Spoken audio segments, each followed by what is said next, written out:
Firstly, welcome to the Homi Bhabha Center for Science Education, and it is our pleasure to host this talk on the occasion of 10 years of AstroSat, the India's first multi-wavelength astronomical observatory. This talk is held at Homi Bhabha Center, and it's being collaborated with OA India and the Public Outreach and Education Committee of the Astronomical Society of India. On behalf of everybody, let me welcome you here for the talk. So there will be many such talks throughout the country on this occasion arranged by ASI. The first talk is arranged by HBCSE here, and we are really delighted and lucky to have Professor A.R. Rao, who has worked on AstroSat, who has practically built many of the instruments on AstroSat, to be here with us to give this talk. So welcome, Professor Rao.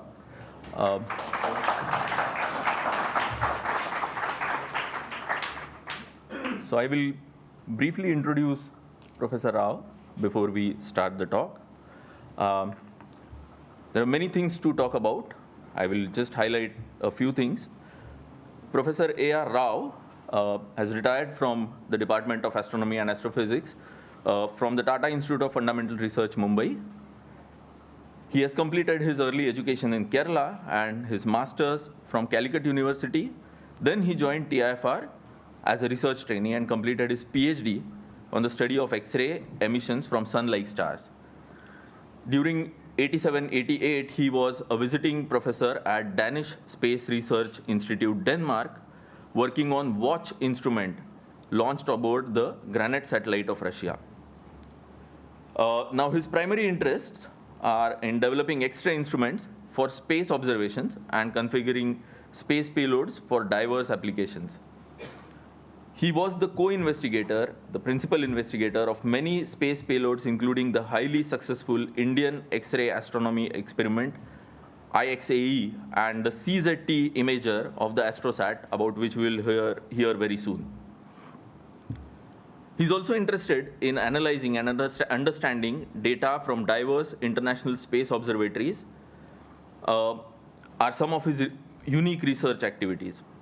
Using these tools, he has also discovered new types of X-ray sources, provided clear insights into the energy generation near black hole candidates, and modeled the connection between accretion disks and jet productions in the class of objects called microquasars.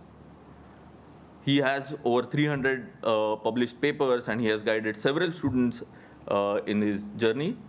He was awarded the Hari Om Ashram Prerit Vikram Sarabhai Award for Space Science in '97, and he is an elected fellow of the Indian Academy of Sciences. So it is our pleasure to have Professor Rao here and to hear from him about the development of this particular satellite and the X-ray astronomy in general. So let me here also welcome the audience who has joined us on our YouTube channel. So this lecture will also be broadcasted on YouTube. They can join us. Many of them have already joined on the YouTube channel. So welcome to them also. I will not take much time. I will just invite Professor Rao to the stage, and we will start with the talk. Thank you.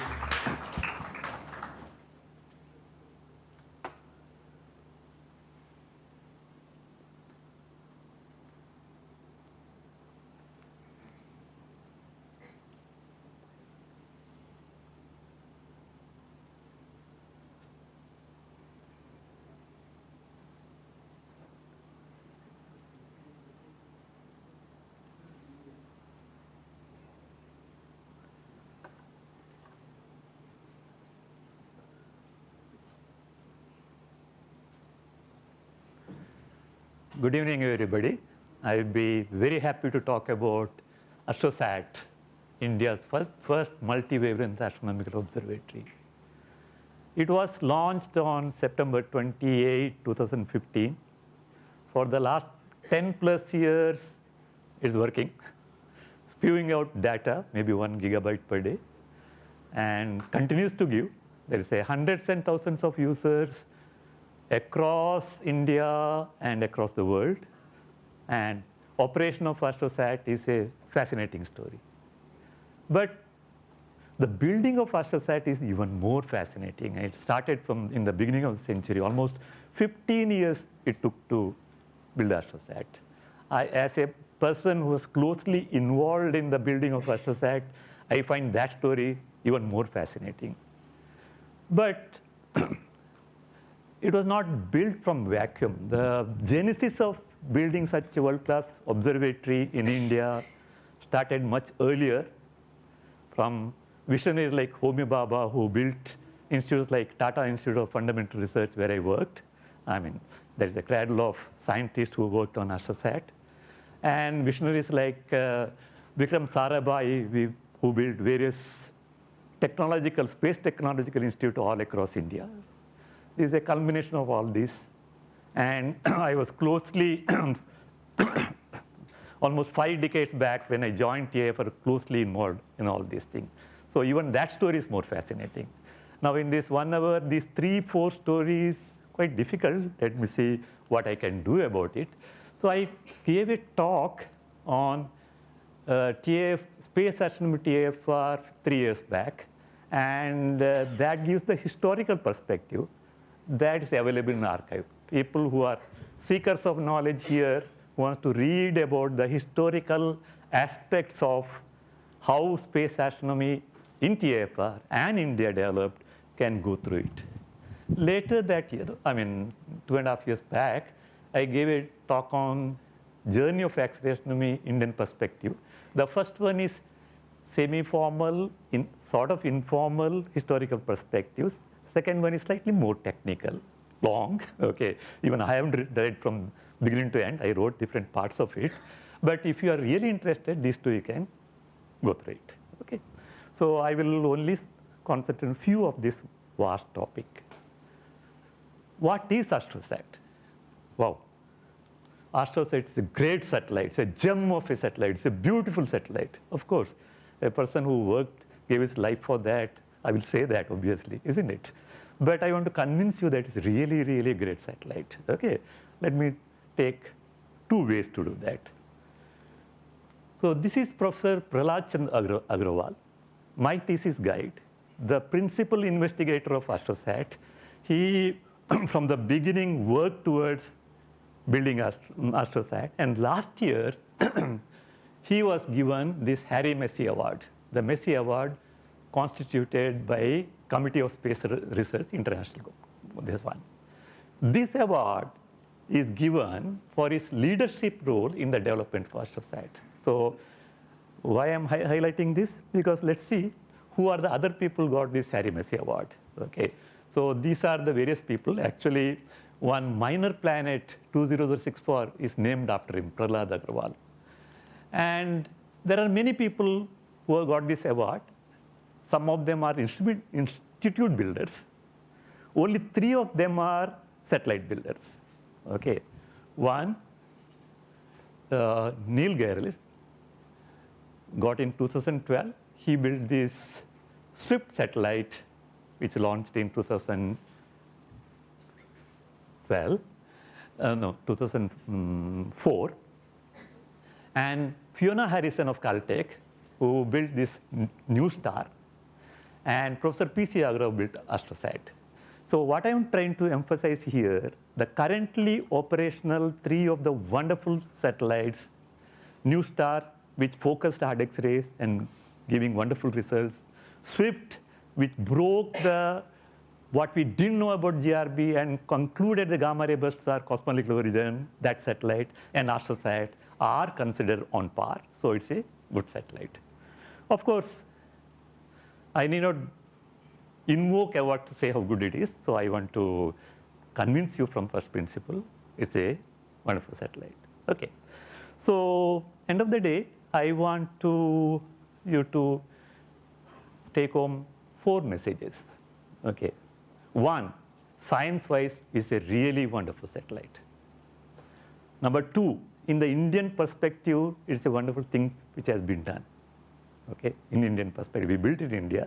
Okay, and Third, it was a very, very difficult instrument to build, but could be done. Okay. Fourth, it's working beyond expectations and as we designed, as we planned. I want to try to give these 4 messages. Okay.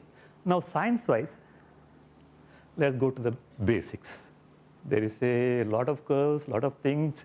So I assume all of you know theory of relativity and Maxwell equation, everything, or anyway, doesn't matter. Okay, I'll try to go as simple as possible. Okay, so AstroSat is a multi-wavelength astronomical observatory trying to make impact for astronomy and astrophysics.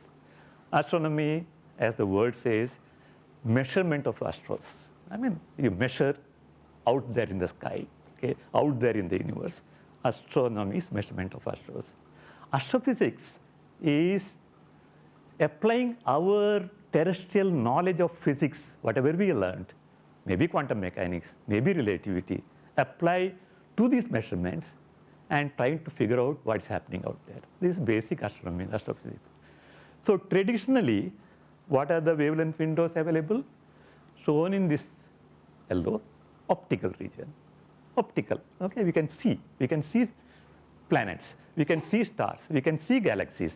That's the beginning, the window available for the humanity from beginning and exploit it thoroughly, okay. Now, just by looking at the astros in the optical region and applying our knowledge of physics to this out there, the development is humongous, okay.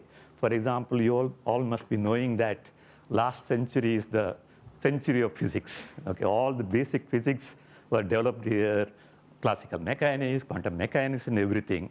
And that's also era of building bigger and bigger telescope, okay. Telescopes measured spectrum from various stars and you have applied the physics there, okay.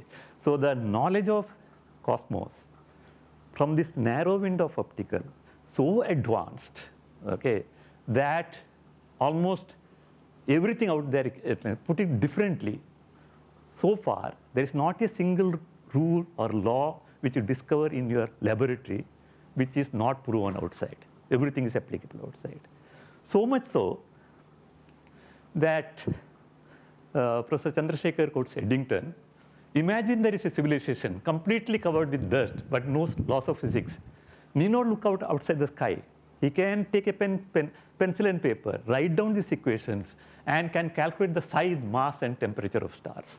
Okay, that much is the confidence in the application of physics to the observation of the optical spectrum from the stars, galaxies, and everything. It's almost like Archimedes' arrogance. Give me a lever long enough and a fulcrum on which to place it, I'll move the world. Okay, so when the scientists know, when they apply the theory, they extrapolate to all this one sense. But is it true? Okay, so let me give you 2 parallel things.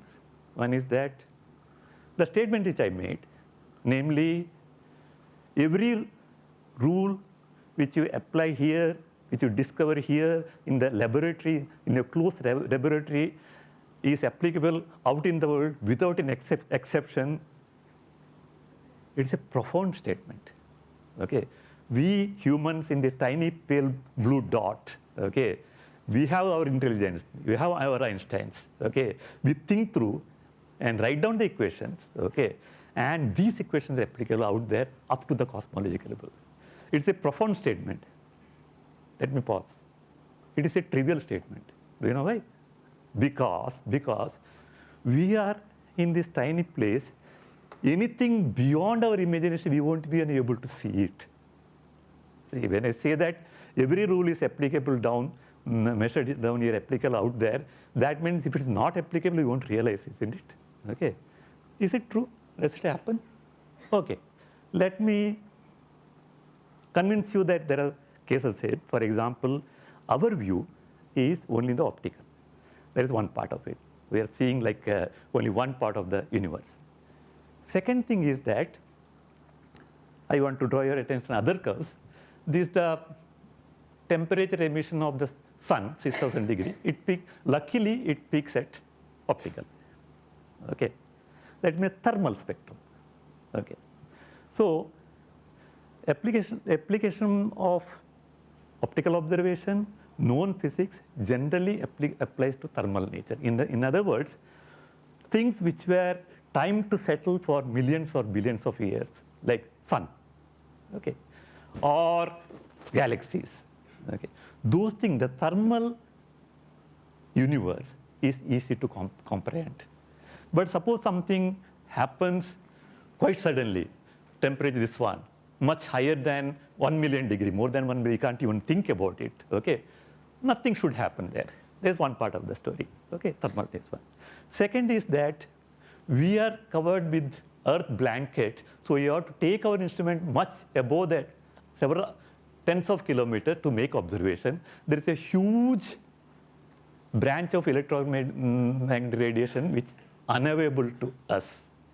So what is the consequence? Consequence is there are very, very fascinating gamma ray bursts or blazars which copiously emit in X-rays, gamma rays, and maybe beyond the scale. And it's very, very difficult to understand and comprehend, okay? So I'll come back to, again, this is the very important part of it, okay? So the thesis I'm making is that the thermal astrophysics, the knowledge of physics can be applied. We can understand stellar structure, stellar evolution, galaxy movement, etc. Okay, but things which are non-thermal, okay, which suddenly changes one form of energy to anything, particularly, for example, very close to the black hole. Okay, what happens close to the black hole is even still an unresolved problem, not because we don't have enough theories, but because we don't have observation. Okay, imagine. So, though space astronomy is overcome this difficulty of only optical and this one, made access to the wider band of electromagnetic spectrum, still this non-thermal astronomy is very difficult for one more reason I want to highlight right here. Okay, because electromagnetic radiation can behave as particle and waves. If it is waves, you can focus, you can put a mirror. Okay, optical mirror, huge mirror, so large area, detector small area. That can be done for radio, millimeter, infrared, optical, UV, maybe X-ray. Okay, beyond X-ray is not possible because the particle nature takes over. So this non-thermal astrophysics, which emits primarily in hard X-ray and gamma rays, it is very difficult to build instruments because you can't focus. Okay, so for example, in the optical telescope, for example, you can build very fine instruments, and one observatory can send it up. Millions of galaxies will it can find. What is the best instrument in hard X-rays above 100 keV? How many sources is detected throughout? 100. No, not more than that. And in gamma rays, 1 MeV, how many sources we know out there in the sky? 64, not more than that.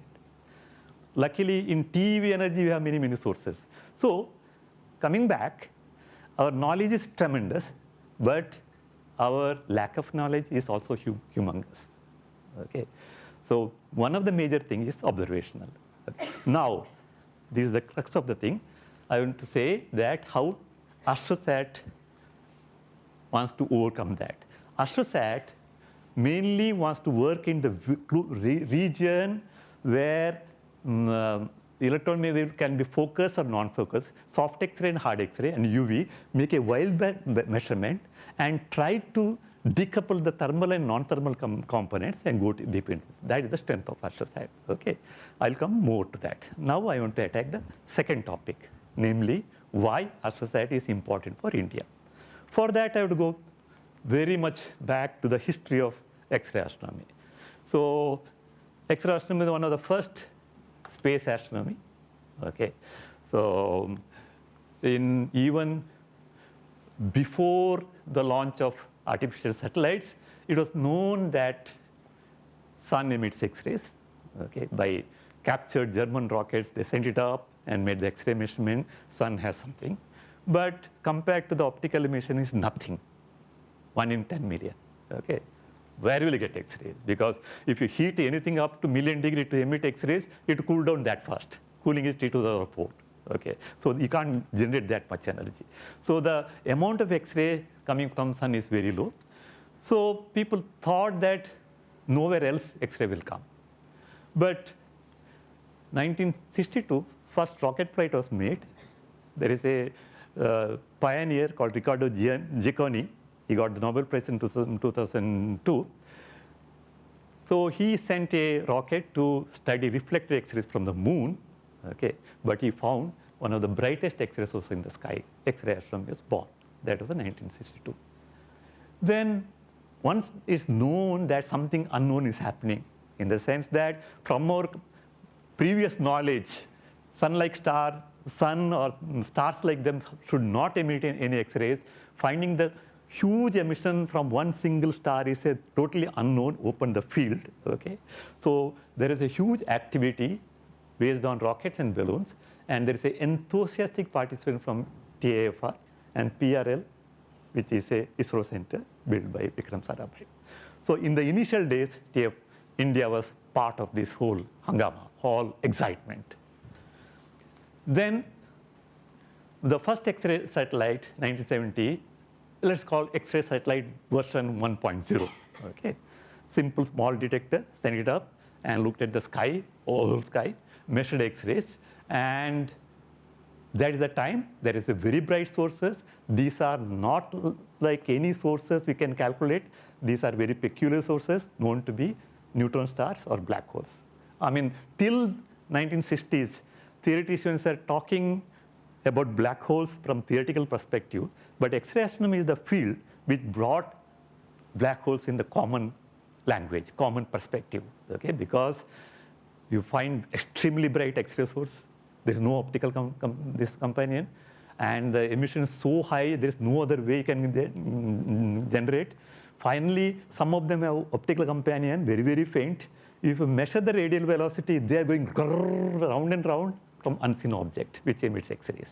This has to be, by elimination, has to be black hole. The concept of black hole came from X-ray astronomy, okay? And later,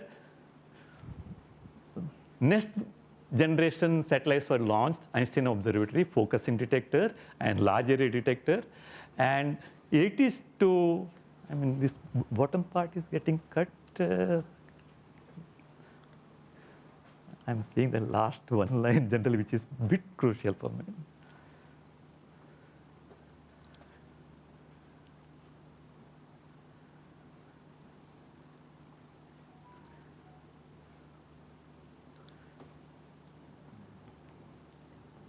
This part was getting cut. I noticed that, but now it is crucial.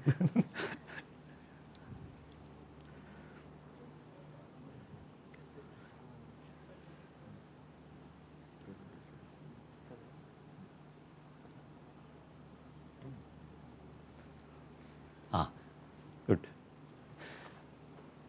So 1980, this is the crucial part I want to emphasize. Nothing about the science perspective, but the perspective of why AstroSat is important for India. 1980 to 2000, space astronomy really grew humongously, because there's a Cold War between two superpowers are going on. Money was pouring to space astronomy.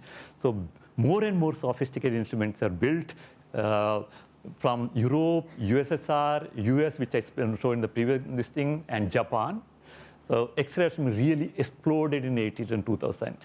But during that time, India could manage only version 1.0, small experiment and small class. Why? Because pre-80, when the X-ray astronomy started, pioneers like Homi Bhabha or Vikram Sarabhai had created an environment where we can do science. But these are technology driven. Okay, 80s and 90s, you need the huge amount of technology. Human, this one, we were not equal to this one. So only thing we could do is that some small satellite experiments, toss it to some GRB, 20 kg, and the Uhuru class ICSE where I worked on, 80 kg. That's all we could manage to do that, because the technology embargo was huge. And our rocket technology is yet to mature. They matured only late 90s. Okay, so this is the dark period. Now, space UV astronomy also went throughout, leading to the great observatory, Hubble Space Telescope, India, no spaced observation in UV astronomy. This is the context, and in early 2000, when we are planning AstroSat, world was already seeing Chandra Observatory, the great observatory version 3, and Suzaku, and several new things are planned. And from version 1, we want to make a mark and come to the level. So for Indian perspective, at that era, it's extremely meaningful and important to contribute something new, meaning something worthy, and not because we haven't done for 20 years, let's make something, but it has to be meaningful and it's really good for the science.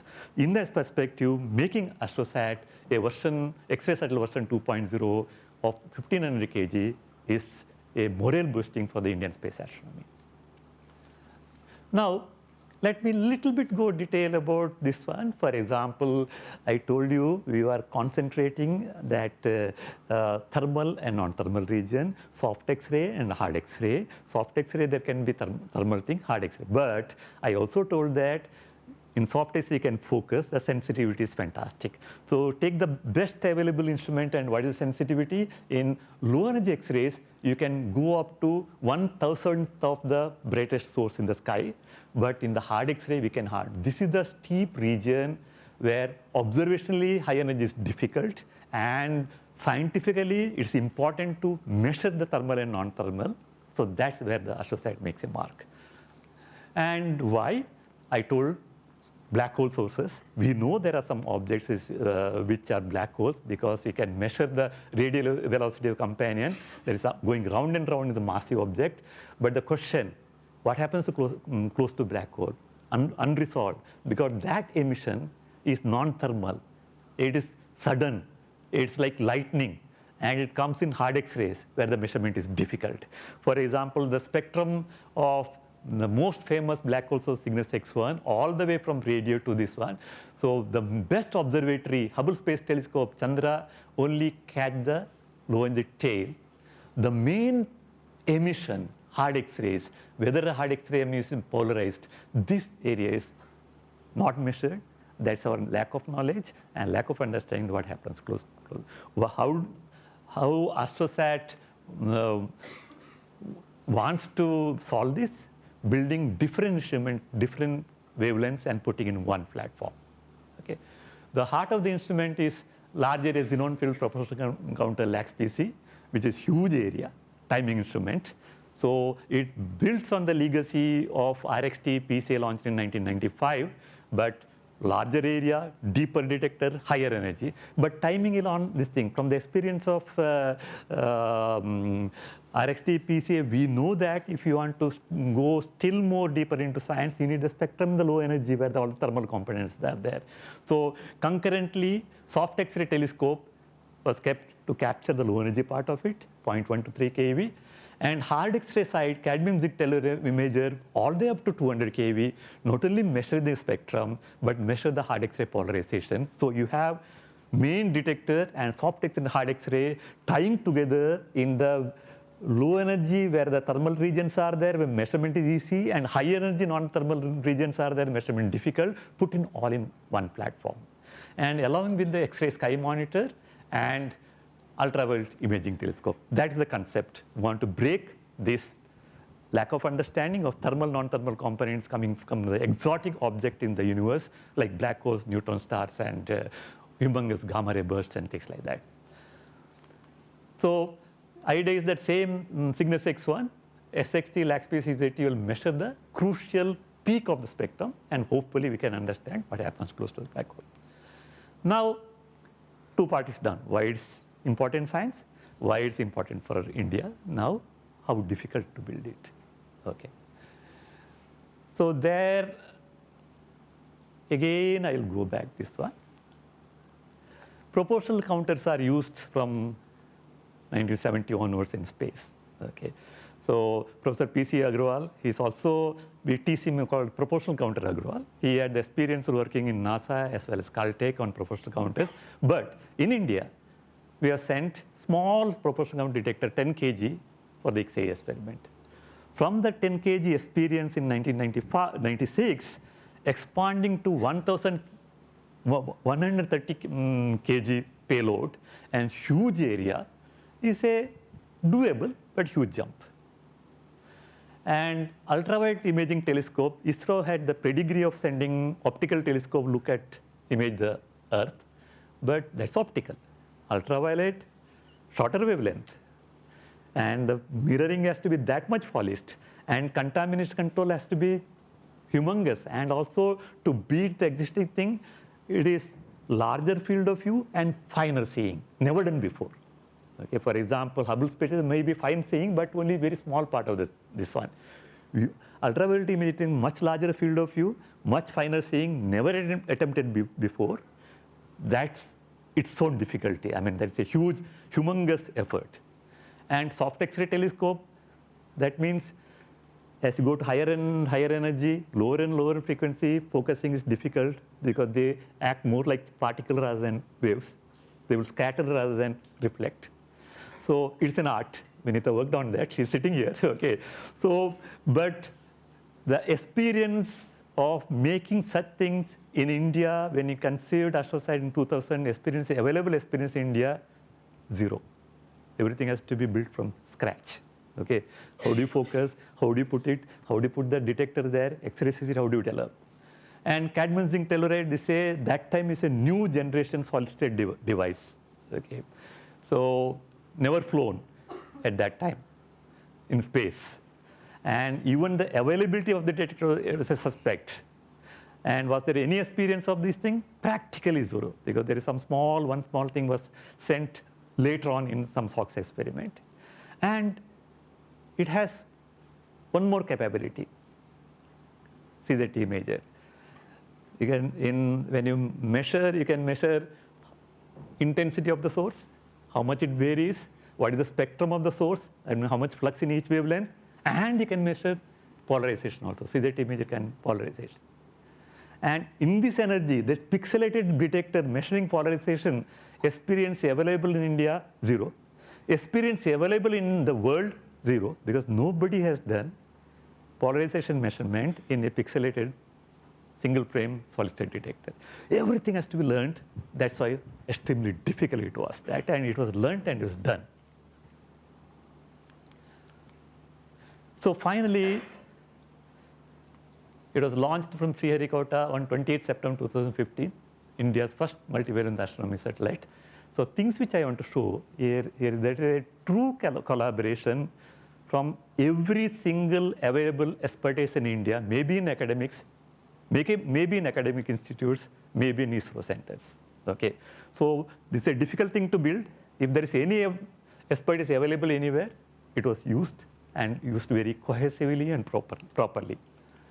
And all ISRO centers participate. Of course, satellite, rocket, test and evaluation, launch, orbit, and one of the instruments, Sky Monitor, was built there. All the software, overall money, everything was ISRO hierarchy. Research Institute, for example, Tata Institute of Fundamental Research took the lead of 3 instruments, LAXPC, CZTA, and SXT. Indian Institute of Astrophysics, UVIT. IUCA contributed SSM and CZTA, RRI for LAXPC, and universities and external collaboration for specific detectors for these instruments. It's an all-India collaboration. Okay. So again, I want to emphasize, I mean, in India, working together is difficult. I don't know whether you know it, okay? But it was pulled off, okay? All institutes, TIFR, IUCA, RRI, PRL, all I can name it, they were part of it. All ISRO centers are part of it. Cohesively, we worked together for 15 years and brought it up. I want to re-emphasize this one. And it was launched, and September 28, actually, space astronomy is very, very difficult because rocket science is very difficult, not because it's something new, because whatever you design, it has to work there in diverse conditions without any control. I have worked in 5-6 projects, 2-3 failed. Okay, design was perfect, fabrication perfect, everything is perfect, but something else happened. One satellite worked beautifully, satellite power supply failed. Can't do anything. So even if all the tests are done, there is some hitch going in your stomach that something will fail. So happens. So September 28th, sitting in that, there is a huge screen where there is a projected trajectory of the rocket. There's a line. And after launch, cling, cling, cling, cling, just holding a breath, is going, following or following down. It followed. I am perfect. I mean, I can't explain the feeling to you, okay? So finally, space session is very difficult. I think it's a miracle it worked, but it worked, okay? I'll come back to the miracle part of it slightly later on. And AstroSat had several advantages. Low inclination, that means it's near equator, because all these X-ray detectors, when you go up, there is a cosmic ray background. We are lucky to be protected by this Earth's atmosphere. All cosmic rays blocked. When you go up, they are there, dum, dum, dum, dum, okay? And particularly South Atlantic, and in some region, magnetic field is conquered, wonky. That particle background is very high. So this is near, this just skims through that. Very good, stable background. And we insisted that every instrument, every event it detects, the full information should be transmitted down to the ground. Normally they don't do that. It's very expensive. Insisted, okay? This not done in many, even today's satellites, time tag data for such 5 different instruments is a rarity and a luxury. Okay?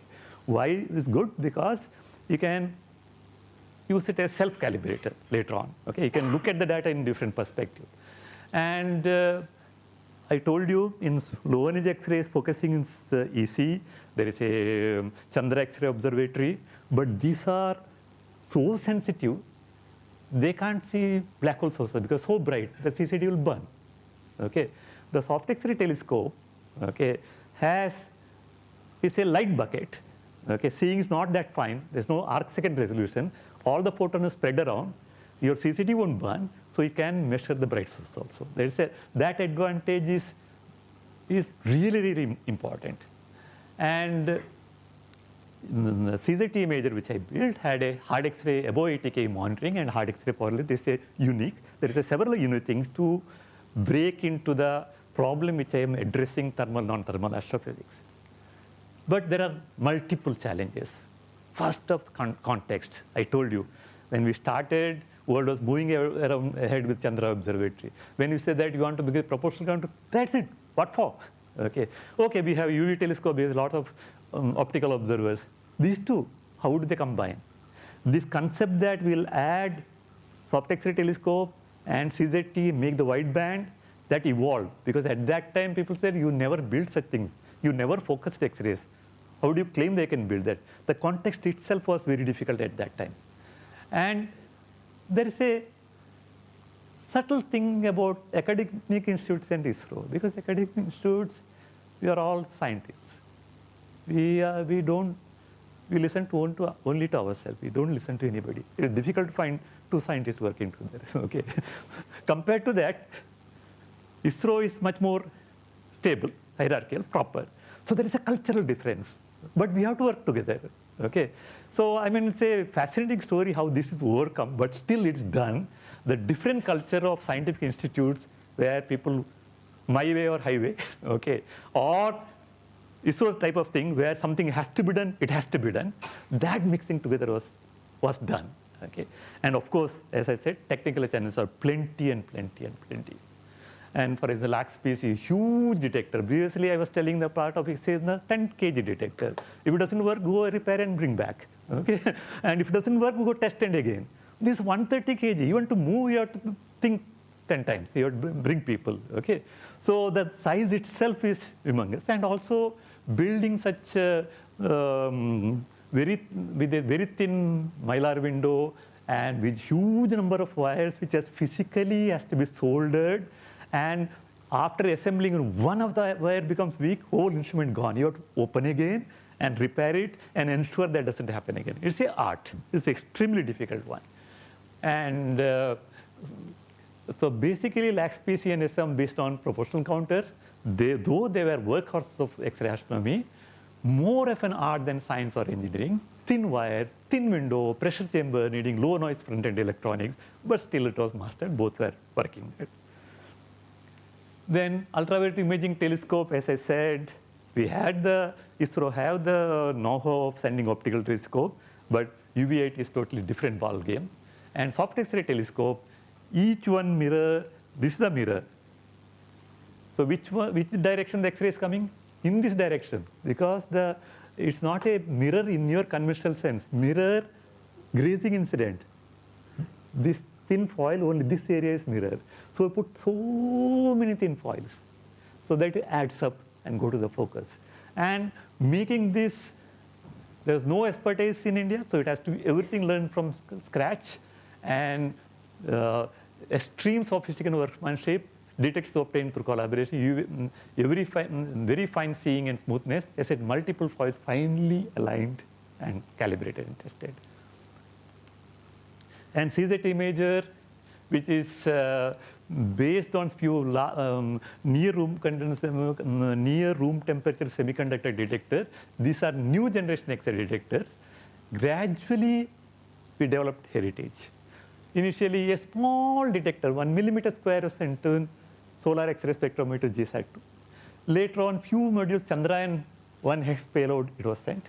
Later on, in 2009, RT2 experiment Koran. So slowly the confidence and pedigree was built out. Eventually, the electron is extremely sophisticated. New capability, polarization measurement was established in the ground, and this measurement was possible. Now I want to talk about 5 minutes about the miracle which made AstroSat. Okay. There are many ISRO chairmen who are responsible in various stages of AstroSat. K. Kasturirangan, he was ISRO chair in 94 and 2003. He's the main person who pushed the Indian X-ray astronomy experiment. He was collaborator, he's the X-ray astronomer himself. Okay. So he is the main force pushing inclusion of getting the AstroSat approved nationally in 2003. He's basically X-ray astronomer, visionary, he pushed it. Madhav Nair, 2003-9 is very aggressive, but he helped to push the CZT detector in the Russian experiment. So his aggressive mentality helped in making multiple instruments.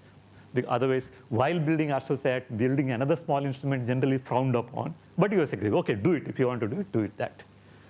Now, K. Radhakrishnan, towards the end of this one, towards the last part of his tenure, AstroSat was launched. He's sort of philosopher. He was a nice gentleman. And when I say that we built, by 2013, things were looking a bit bleak. We were not sure it will go. Okay. I remember Radhakrishnan came to TIFR. He had a discussion with our director, Mustan Singh Verma. And he said, see, you have all built the instrument. Now you have to bring it together, assemble it, test it, and send it. I was saying that I'm not confident that AstroSat will work. I mean, he was taken aback. Why? I said, space astronomy is very, very unforgiving. Any small mistake, it hits you, it kills you. Okay, you can't afford. Now imagine 5 different places instruments are built, and you are expecting 2 years you are assembled, and it will work. Unlikely that something is going to hit you. Anyway, miracle happened. Everything worked. Do you people believe in miracles? I am a scientist, I don't. But I'm talking about the miracle of different types. Let me explain. Okay, well, let me explain. So 2013, various scientists worked and developed the instruments, and they were yet to be brought to the ISRO and tested together and qualified and sent to space. And at that time, all the ISRO management, I think that, okay, AstroSat, we had spent enough time, it has to go. So everybody came together in one place. So all the ego is gone. We are all working there. Scientists are camping in ISRO centers. And all ISRO engineers are available. They are all working together. So in that circumstances, miracles do happen in the following way. The instrument which I am working, CZT imager, so we are doing the final testing. In the testing, one part failed, didn't work. Okay, over, out. So this is a small card, high voltage card. Okay, so it was in December 2014. We have to deliver the instrument in few months. One card failed means you have to set it out. Okay, so we looked at it. One component had failed. Then we said, no. We checked with the identical system that didn't fail. Why did it fail now? Said maybe component, something wrong with this particular component. It cannot happen because all components are screened. Maybe we're unlucky, 1 in a million chance it happened. We replace the component, put in the test in the thermowag, whole night. Next day morning, again it failed. I was in VSSC, Vikram Sarabhai Space Center. It's a beautiful green location. And the railway track goes inside that. Okay, I was in the guest house, and the third attempt, I was walking early morning because I get up early. And I was thinking that, let it work, because we replaced that 2 other components and this one. Then I said, there's no magic. Why should it work? Okay, it's unlikely that a component failure can happen.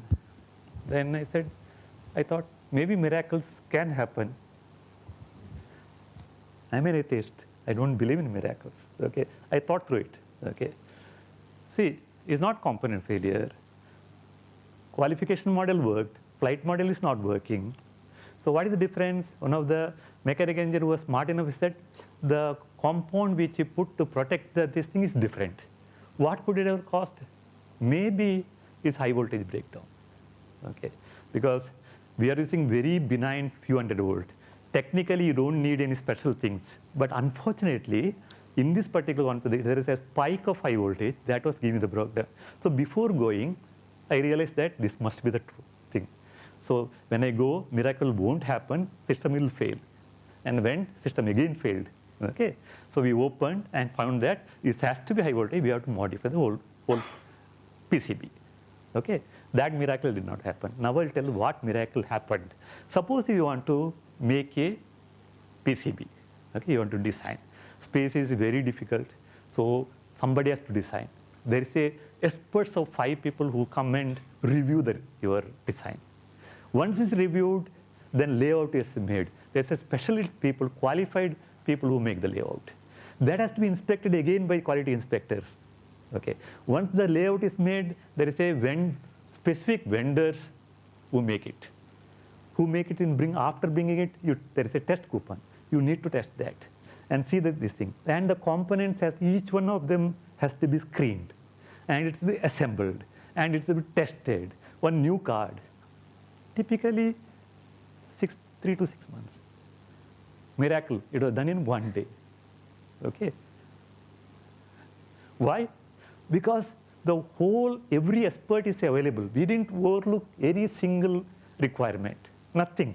All committee. Morning it was failed. Immediately went to the failure analysis committee, and parallelly we gave the layout. Okay, and the people worked day and night, and within a day worked. So that is the sort of miracle which happened. The available expertise in India came together, contributed, and single-mindedly worked for a purpose of making the AstroSat happen. Okay, 2015 launched, and it worked everything. This is one isolated case. There are many, many, many such instruments. Every instrument has some trouble or other. Okay, it has to be fault corrected. It has to be tested. It has to be improvised. For that, you need some of the expertise has to be developed on the spot. So there are enough expertise available in ISRO centers and in academic institutes. They were all together.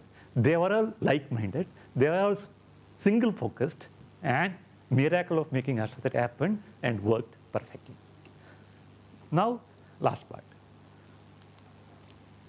So last 10 years is viewing the data, is looking at every point in the sky, okay, and it's all the decade-old puzzle of very hot red star, and measure the X-ray polarization from the Crab pulsar off pulse axis, and extended emission from Butterfly Nebula, and so many other discoveries. Again, it detects plenty of gamma ray bursts, and AstroSat users are spread all through India, okay.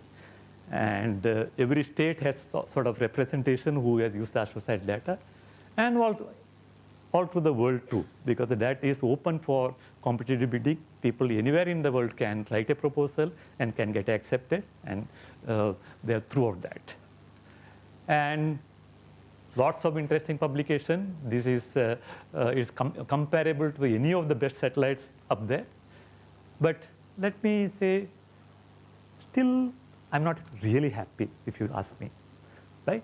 Because the miracle of everybody working together should have continued further to extract the data, okay? Because working together in India is a problem, okay? So every instrument worked as per specification, okay?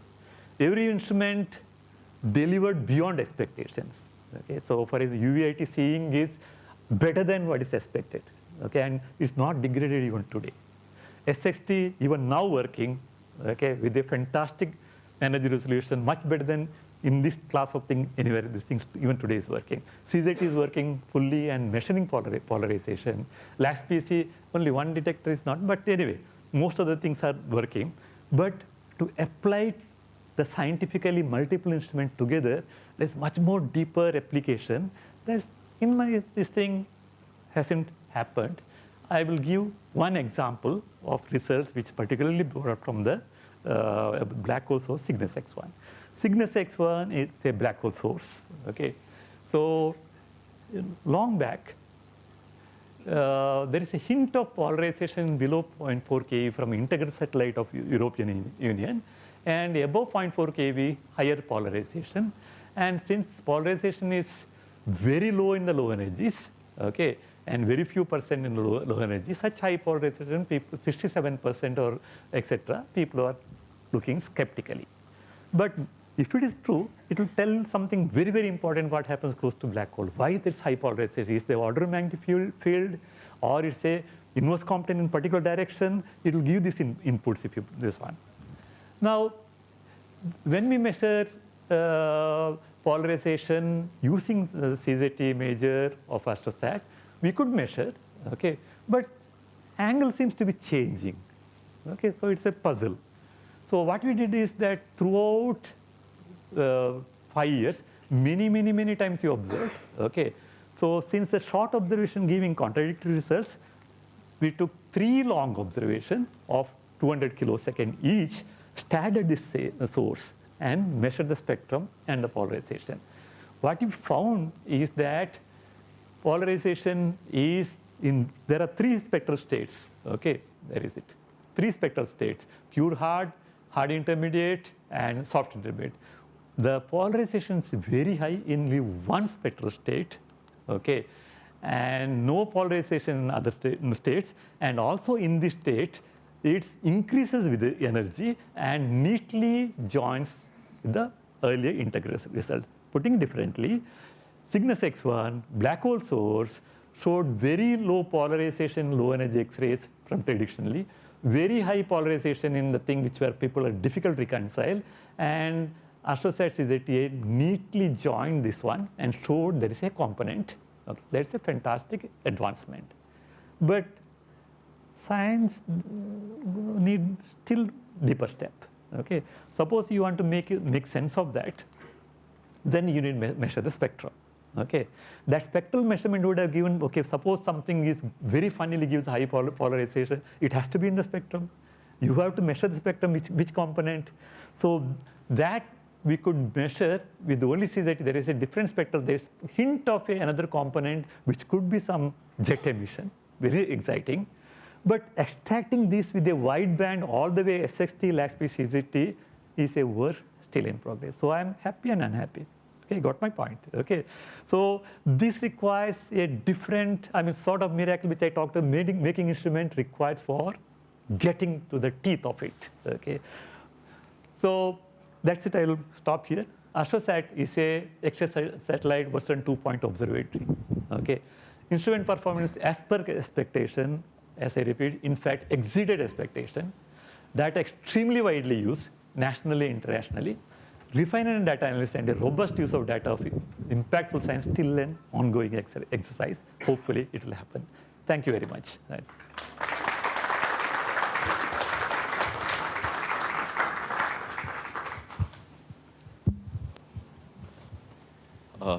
Thank you, sir. Thank you for the wonderful talk. Can we have some questions? It's okay. Yeah, if you have questions, please raise your hand. We'll pass on the mic. Everything is understood. Okay, no? Good. Hello, good evening, sir. Good evening. So I have a question. I recently attended a lecture on exoplanets, and I saw that they detected the exoplanets using the infrared radiation from the star as well as the exoplanet. Good. So is it possible from the X-ray spectrum as well? And No. can we detect it using AstroSat? No, because as I was saying, exoplanet and star, these are all thermal emissions. So you best measure in optical. Okay, so there will be practically no X-rays. Okay, X-rays will be there like solar type of X-ray, as I mentioned, 1 in million time lower flux. So AstroSat will not detect any X-rays from there. UVIT, ultraviolet, planets won't send any ultraviolet, but the host star might. But measuring that flux doesn't add anything to that. So AstroSat is a good point you made. So I was emphasizing is a thermal, non-thermal astrophysics is wonderful, but AstroSat is useless for exoplanet studies. Okay, sorry. Thank you, sir. I would say useless. There could be other ways. Yeah. Questions? So for some other Indian satellites, there was a lot of problem in aligning multiple telescopes along the same optical axis while bringing together. How difficult it was for the AstroSat? You are referring to Aditya, right? There is a difference in when Aditya was made and AstroSat made.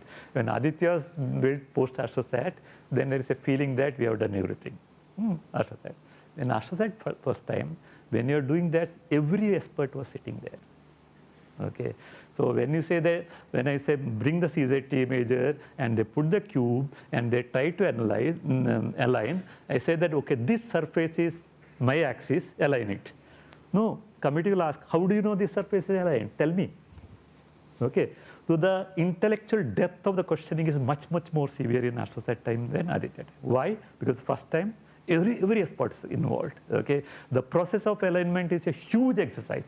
Everybody, including the mechanical engineer, designer, everybody has to be there. Okay, so there will be unanswered questions were asked and answered. Maybe that type of serious, not maybe possibly, I don't know. Any other question?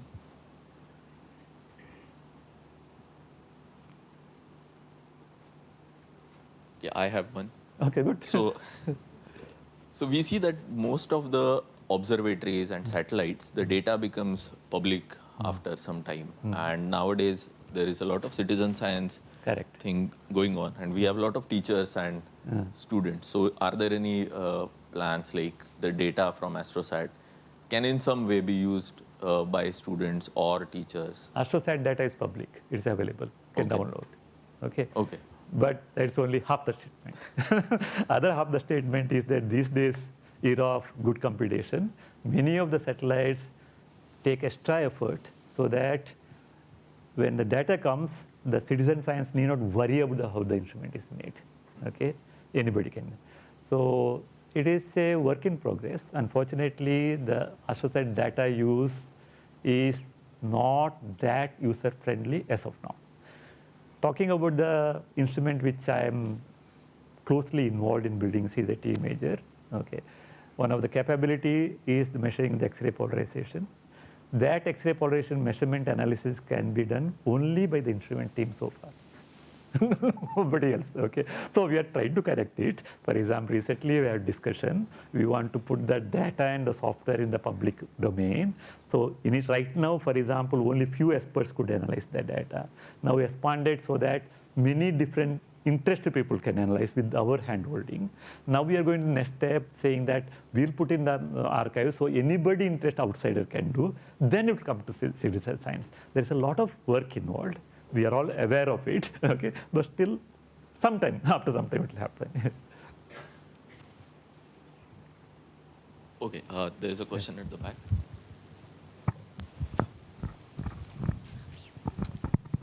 Good evening, sir. Good Such a pleasure to hear you. First of all, let me tell you, your energy is so infectious.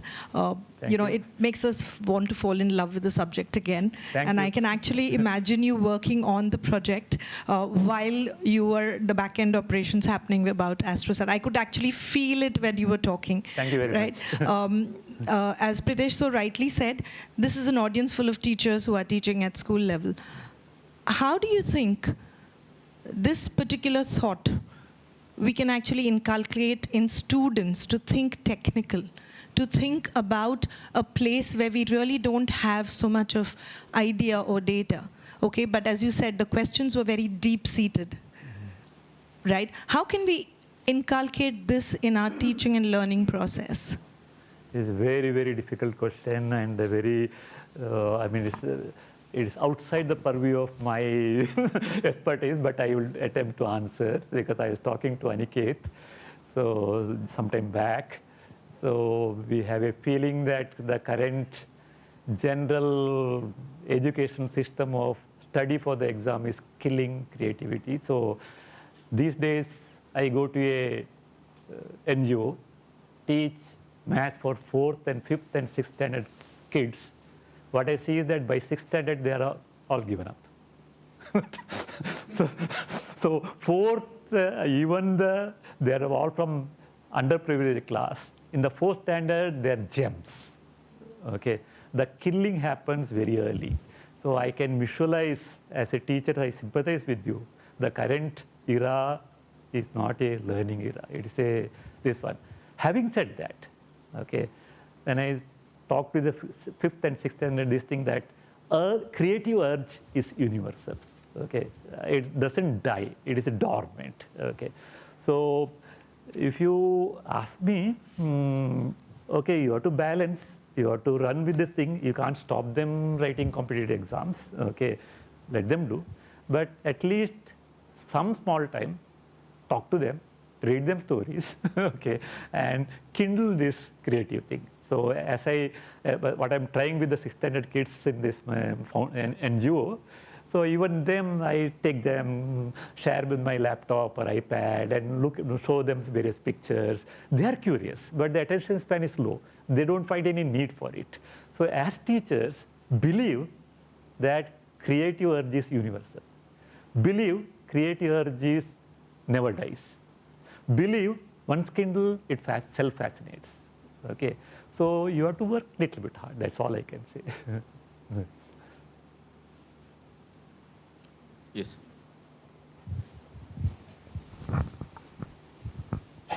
So as we track objects from Earth and we track objects from the satellites as well. Yeah. So is there any difference or similar as of like, means the satellite is moving Yeah. as we move on Earth? It is similar. All similar. These are follow our Newton's law, Newton the Great. Okay, nothing different. Okay, so in that sense, there's no issue at all. Yeah.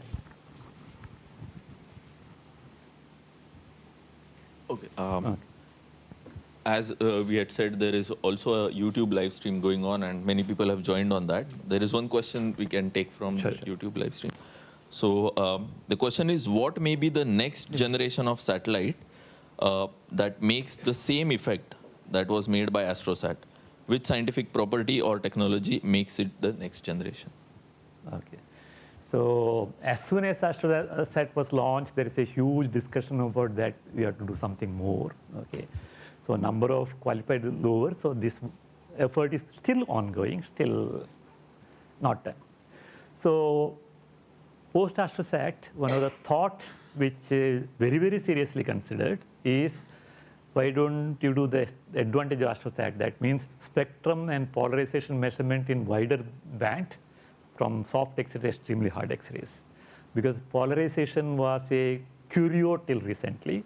Now it is reasonably at low energies, but high energy is still a curio. So if many of the questions which I was wondering, that what happens to close to black hole, what happens near gamma ray burst, etc. If a wideband spectropolarimeter, it will answer that. So wideband spectropolarimeter is one of the things which were seriously being considered as a next AstroSat. Having said that, of course, India is a huge country. and we can be more ambitious. And ISRO called experts from all through India, had a brainstorming. So there are some 7 different divisions, all the way from exoplanets to cosmology, in between stellar thing. So there is a discussion going on, which are the things which is feasible, which can be doable. Okay. So short answer is that in the AstroSat legacy, wideband X-ray spectropolarimetry, the key thing which is being worked on. And overall, many fields things are open. The discussion is still going on. Some of them will be chosen and executed.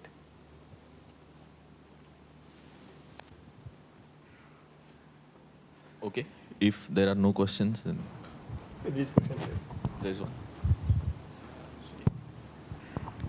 Hello, sir. The thing you mostly explained about was like galactic sources.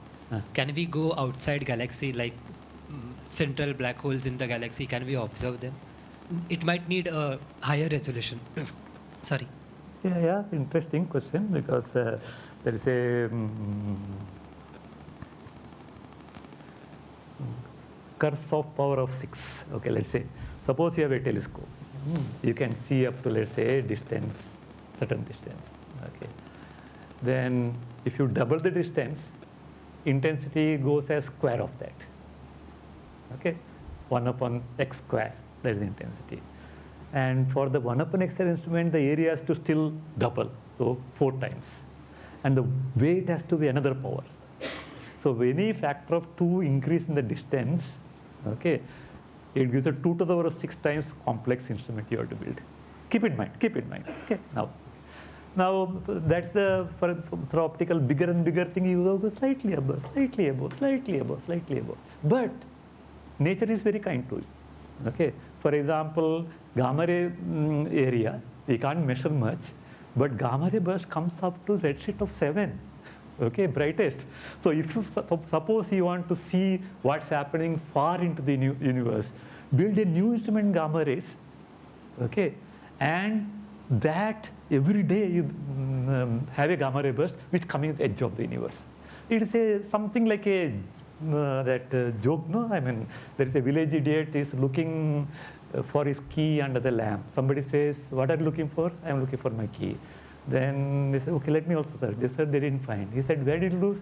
"I lost somewhere else." "Then why are you looking here? Well, there is light here." Same thing. Okay. So the better and better telescope building an optical is looking for the key in the light which you know. Okay. If you really want to make a thing, you go outside where it's. So for example, if you want to make a mark in cosmology, understand gamma ray bursts. They are coming from the edge of the universe. But that's difficult. Suppose you have a wideband spectropolarimetry, you can measure the very good spectrum of gamma ray burst up there. Difficult.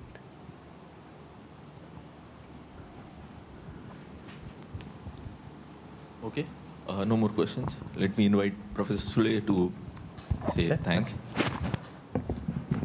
Thank you, Madam Professor Rao, for that wonderful talk. As somebody said, his energy was really infectious, and he gave us the real version of what the behind-the-scene story of how AstroSat was designed and tested and then launched, and the science which can be produced using an X-ray satellite. Let's hope this talk inspires people to work on future generation of space instrumentation, and we get more stories like this from the future generation of scientists. Thank you, online audience, for joining. And for the audience in the auditorium, we have tea outside, so you can join us for that. Thank you.